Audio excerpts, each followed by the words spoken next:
Þú ert að bera hér vitni í alvarlegu máli, hvernig horfir þetta við almenningi heldur? Ert þú með puttana í vafasögum gjörningum?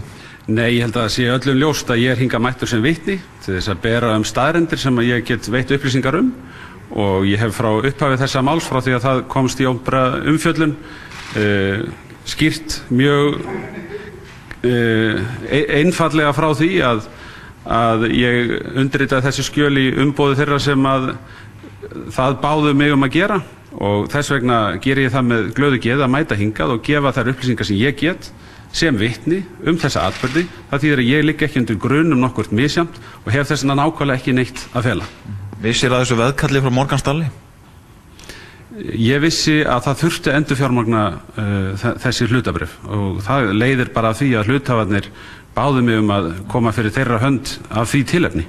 Bjarni Benediktsson formaður Sjálfstæðisflokksins bar einnig vitni í dag. Saksóknari spurði hann umboð sem hann fékk til að undirrita veðskjöl og lýsti Bjarni aðkomu sinni að vafningsmálinu. Mín aðkoma þessu máli var eingöngu takmarkuð við það að mæta fyrir hönd þessara hluthafa til að skrifa undir veðskjölin. Það þýðir, ég var í engum samskiptum við bankan á nokkrum tíma, átti aldrei aðkomu að þeim lánasamningu sem hér liggja til grundvallar, hafði enga upplýsingar það hvaða eignir fóru inn í umrætt félög eða nokkuð af því tagi. Það þýðir að ég ligg ekki undir grun nokkurt misjafnt og hef þess vegna nákvæmlega ekki neitt að fela. Vissir þú hvaða afleiðingar það myndi hafa ef þetta lán hjá Morgan Stanley hefði ekki fengist greitt? Veistu, ég nú ekki mættur hingað í einhverja opinbera yfirheyrslu það. Ég kom hingað til þess að bera vitni í þessu máli og undir rannsókn þessa máls hef ég greint frá því hvar mín aðkoma var og mér finnst í raun og veru mjög óviðeigandi að hér standi ég til þess að svara einhverjum spurningu sem eru engin hluta þessu dómsmáli á nokkurn hátt og þar sem verið að gefa það í skinn að ég hafi með einhverjum hætti búið yfir upplýsingu sem að máli skipta í þessu dómsmáli. Bjarni Benediktsson formaður Sjálfstæðisflokksins staðfestir að hafa undirritað skjöl vegna 10 milljarða króna kúluláns til Glitnis til einkahlutafélagsins Vafnings sem voru dagsett aftur í tíman.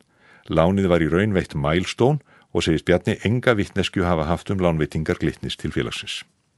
Sérstakur saksóknari ákærði þá Lárus Velding fyrrverandi forstjóra Glitnis og Guðmund Hjaltason fyrrverandi framkvæmdastjóra hjá bankanum í desember fyrir umboðssvik. Þeir eru sakaðir að hafa misnotað aðstöðu sína og stefnt fé bankans í stórfellda hættu með því að veita Milestone félagi í eigu Karls og Steingríms Vernessona ríflega 10 milljarða króna kúlulán 8. febrúar 2008 án trygginga eða ábyrgða og andstætt útlánareglum Glitnis. Segja má að með gjörningnum hafi falli Glitnis verið seinkað því félag Vernesbræðra var einn stærsti hluthafi bankans. Af ákæru sérstaks saksóknara má ráða að bankinn hafi fært lánið yfir á einkahlutafélagi Vafning til að komast fram hjá lánareglum bankans og var Vafningur stofnaður gagngert í þeim tilgangi. DVAF hefur á undanförnu fjallað ítarlegu málið.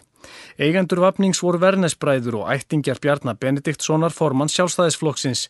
Eigendur Vafnings veitu Bjarna umboð til að veðsetja hlutabréf félagsins fyrir láninu. Umboðin eru dagsett 8. febrúar, sama dag og lánið fór frá Glitni til Milestone. Samkvæmt ákæru sérstaks saksóknara var látið líta út sem Vafningur hefði fengið lánið en ekki Milestone. Í yfirlýsingu í dag segist Bjarni hafa skrifað undir skjöl 11. eða 12. febrúar en veðsamningurinn sem hann undirritaði er dagsettur þann 8. Bjarni sá sér ekki fært að vita fréttastofu viðtal vegna málsins en hann segir að hann hafi ekki komið að neinum lögbrotum. Honum hafi ekki verið kunnugt lánveitinguna til Milestone, hann hafi einungis aðstoð á hluthafa Vafnings við að verða við kröfum bankans tryggingar. Bjarni seldi hlutabréf í Glitni fyrir rúmar 120 milljónir króna í febrúar árið 2008 í sama mánuði og Vafningsviðskiptin svokölluðu fóru fram. Ægir Þór Eysteinsson tók saman.